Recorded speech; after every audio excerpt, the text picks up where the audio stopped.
इंदौर में एक बहुत ही दुखद हत्या का मामला सामने आया है। एक ऐसा मामला जो दो परिवारों की एकदम अलग-अलग कहानियों के बीच में उलझ कर रह गया है।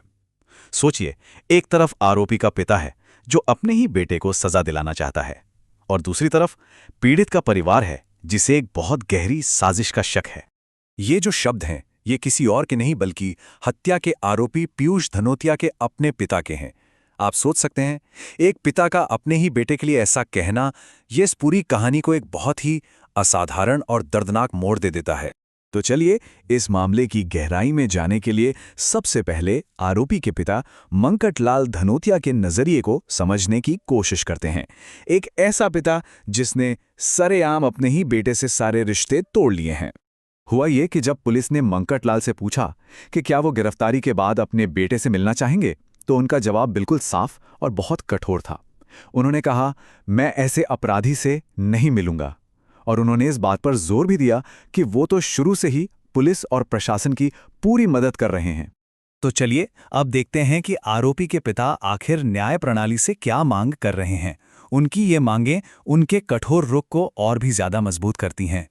मंकटलाल का जो रुख है वो इतना सख्त है कि उन्होंने साफ कह दिया है कि वो अपने बेटे के लिए ना तो कोई वकील करने वाले हैं और ना ही उसे किसी भी तरह की कानूनी मदद देंगे। उनकी सिर्फ एक ही मांग है कि उनके बेटे को उसके किए की सबसे कड़ी सजा मिले, ताकि पीड़ित परिवार को इंसाफ मिल सके। लेकिन इस कहानी का सिर्फ एक ही पहलू नहीं है। अब हम सिक्के का दूसरा पहलू देखते हैं, यानी पीड़ित परिवार का नजरिया, जो इस पूरी घटना को शक और एक गहरी साजिश की निगाह से देख रहा है। पीड़ित छात्रा के पिता ने कई बहुत ही गंभीर आरोप लगाए हैं। उनका साफ मानना है कि आरोपी अकेला नहीं है और उसे किसी ताकतवर इंसान का संरक्षण मिला हुआ है। वो कहते हैं कि बिना किसी के सहारे मुंबई में सरेंडर करना और फिर ये तंत्र मंत्र जैसी कहानी बनाना, ये सब मुमकिन ही नहीं है। और देखिए, ठीक इसी पॉइंट पर आकर दोनों कहानियां सीधी टकराती हैं। हत्या के दिन यानी 10 फरवरी को आरोपी के पिता की लोकेशन को लेकर दोनों परिवारों के बयान बिल्कुल अलग हैं। जहां मंकटलाल अपने बेटे से किसी भी तरह के संपर्क से इनकार कर रहे हैं, वहीं पीड़ित के पिता का दावा है कि वो उस दिन इंदौर में ही मौजूद थे। यही वो सबसे बड़ा सवाल है जो पीड़ित परिवार की तरफ से उठाया जा रहा है। वो इस मामले में किसी बड़ी साजिश की आशंका जता रहे हैं। क्या पीयूष ने यह सब अकेले किया या फिर पर्दे के पीछे कोई और भी इसमें शामिल है? अब इन दो अलग-अलग बयानों और दावों के बीच सच का पता लगाने का काम तो पुलिस का ही है। तो चलिए देखते हैं कि अब तक की पुलिस जांच में क्या-क्या तथ्य सामने आए हैं। यहां घटनाओं का एक स्पष्ट क्रम है जिसे समझना जरूरी है। 10 फरवरी को हत्या हुई, 13 फरवरी को शव मिला और फिर 14 फरवरी को आरोपी को मुंबई से गिरफ्तार कर लिया गया। ये वो तथ्य हैं जिन पर दोनों ही पक्ष सहमत हैं।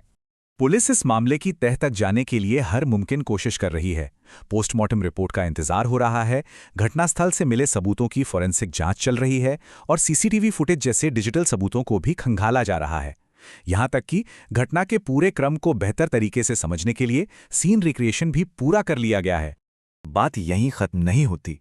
पीड़ित के पिता ने चोरी के भी आरोप लगाए हैं। उनका कहना है कि उनकी बेटी का मोबाइल और क्रेडिट कार्ड दोनों गायब हैं और उन्हें शक है कि शायद बैंक खाते से पैसे भी निकाले गए हों। अब पुलिस को इन आरोपों की भी जांच करनी है। तो इन सभी तथ्यों, आरोपों और जवाबी आरोपों के बाद हम आखिर पहुंचते कहां हैं? हम एक ऐसे मोड़ पर खड़े हैं जहां कई सवाल अब भी अनसुलझे हैं और इंसाफ की राह बहुत ज्यादा जटिल नजर आ रही है। आखिरकार ये मामला दो दुखी पिताओं की दो अलग-अलग सच्चाइयों के बीच में उलझ कर रह गया है। एक पिता है जो अपने बेटे को दरिंदा कहता है और दूसरा पिता है जो एक गहरी साजिश का आरोप लगा रहा है। और इन दोनों के बीच असली सच अभी भी कहीं धुंध में छिपा है। ये एक ऐसा सवाल है जो इस दर्दनाक कहानी को और भी ज्यादा उलझा देता है। जब सच दो पिताओं के दुख और उनके आरोपों के बीच कहीं खो गया हो, तो आखिर न्याय की राह क्या होगी? इसका जवाब तो शायद वक्त और आने वाली जांच ही दे पाएगी।